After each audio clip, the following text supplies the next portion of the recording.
जनाब स्पीकर, बहुत शुक्रिया। आज 4 माह बाद मैंने आपसे रिक्वेस्ट की, आपने मेहरबानी फरमाई। 1:41 हो चुके, सिर्फ 5 मिनट लूंगा, इससे ज्यादा नहीं बोलूंगा। जनाब स्पीकर, अली मोहम्मद खान साहब यहां पर तशरीफ फरमा है। नवंबर के इजलास में चार्टर ऑफ इकोनॉमी पर एक मोशन मूव की गई। ये गालबन 5 नवंबर की बात है और उस पर इस हाउस से सेंस ली गई कि मिसाके जमहूरियत की तर्ज पर मिसाके मईशत किया जाए। इस मुल्क का सबसे बड़ा मसला इस वक्त मईशत है और हमारी इस वक्त पूरी दुनिया में जो जंग अंसाई है वो हमारी इसी मुआशरे की कमजोरी की वजह से है। एटमी कुव्वत होने के बावजूद हम दर बदर और हर मुल्क मांगते फिर रहे हैं। ये हमारी सबसे बड़ी जंग अंसाई और बाइस शर्म है इस 22 करोड़ अवाम के लिए।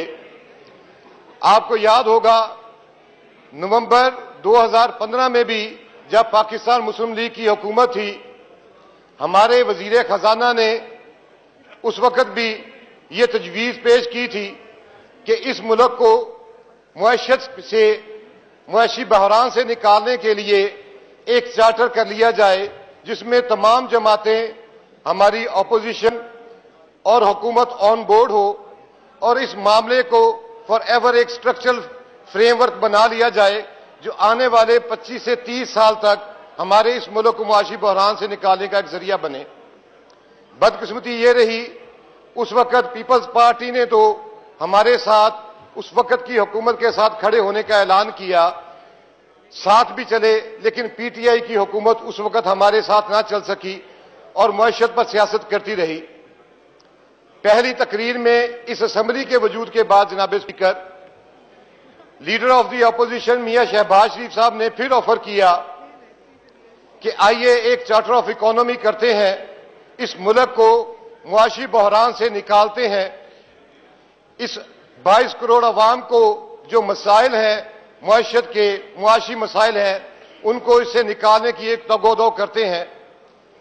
अल्लाह अल्लाह करके 5 नवंबर को ये तहरीक पेश की गई और क्या बदकिस्मती है हमारी इस हाउस की, इस 22 करोड़ अवाम की, कि जनाब स्पीकर सिर्फ 2 दिन तक उस पर बहस की गई और बहस के दौरान भी ट्रेजरी बेंचेस की जानिब से चोर चोर और डाकू डाकू के नारे लगाए गए।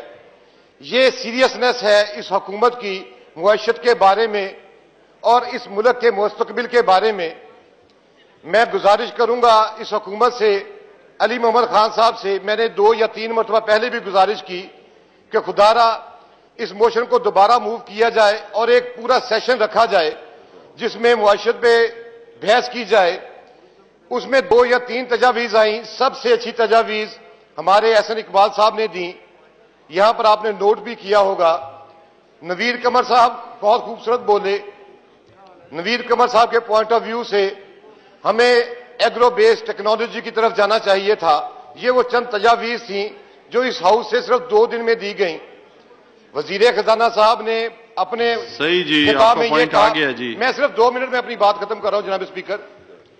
वजीर खजाना साहब ने ये कहा कि हम सिर्फ बर्ड आई व्यू पेश कर रहे हैं, हम इसका एक डिटेल प्लान रखते हैं मुआशत की बेहतरी के लिए।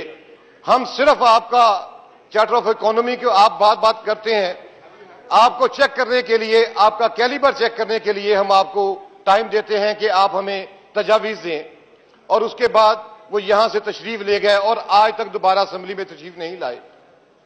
मैं रिक्वेस्ट करूंगा अली मोहम्मद खान साहब से, इस हुकूमत से, कि इसी बजट के दौरान, इसी सेशन के दौरान एक नई मोशन मूव की जाए और सबसे पहले इस पर बहस की जाए और एक चार्टर ऑफ इकोनॉमी बनाया जाए ताकि हम पैगाम दे सकें, अपने 22 करोड़ अवाम को तसल्ली दे सकें, उन लोगों को जिनकी नजरें इस ऐवान की तरफ है, जो आपकी तरफ देखते हैं, इस ऐवान की तरफ देखते हैं और जो ये समझते हैं कि हमारे दुखों का मुदावा ये ऐवान करेगा।